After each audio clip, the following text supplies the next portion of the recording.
I greet you in Jesus' precious name. It's so good to be with you again. Folks, I've got a special story to tell you today.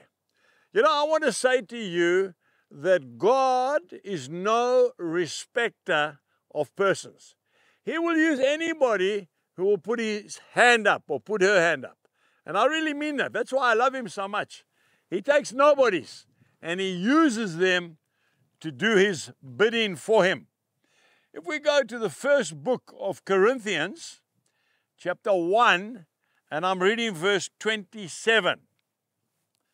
But God has chosen the foolish things of the world to put to shame the wise. And God has chosen the weak things of the world to put to shame the things which are mighty. And verse 28, and the base things of the world and the things which are despised, God has chosen. And the things which are not, to bring to nothing the things which are. And then verse 29, that no flesh should glory in his presence. So God is not concerned about whether you are strong or weak, whether you are an academic or whether you are just a practical person. He will use anyone who sincerely says, Lord, please use me. You know, we have a saying here at Shalom, and it goes something like this. We must attempt something that is so big that if it is not of God, it is doomed to fail. Why, you might ask? Because when it works, people will say, well, there's no ways that man could have done that. That must have been God. You see, God will share his glory with no man. I watched just the other day the Australian tennis men's final. It was an amazing match. And at the presentation, I remember Djokovic, who's now #1 in the world again, congratulating the young opponent who came from Greece.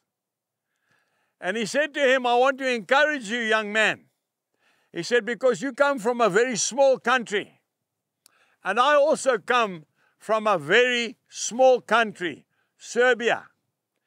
He said, and yet we are #1 in the world, and I think he's about #3 in the world from a small country. And then he said to the viewers, and of course the crowd at the tennis stadium, he said, you can do it as well. We don't play a lot of tennis in our nations. And yet today we are #1 and #3, I think he is, in the world. I want to say to you that God can use anybody. I remember like yesterday going to Ladysmith, which is about an hour's drive west of the farm, to go and organize my first ever outreach. I booked the town hall with my own money, and then I went and I visited each minister in town to say to them, we're coming to do a 1-week outreach. We don't want to start our own church. We just want to see people saved, and we want to feed them back to the local church.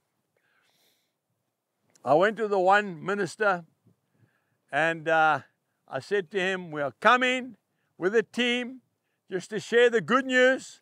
We've booked the town hall. We're not asking for money or anything. And we want to be able to feed the new converts back into your church. And the man said to me, but who is the speaker that is coming? I'm still laughing. I said, me. He said, you. He said, maybe God sent you here to bend you a little bit. Well, that was the first of many. Don't underestimate small beginnings. Goodbye.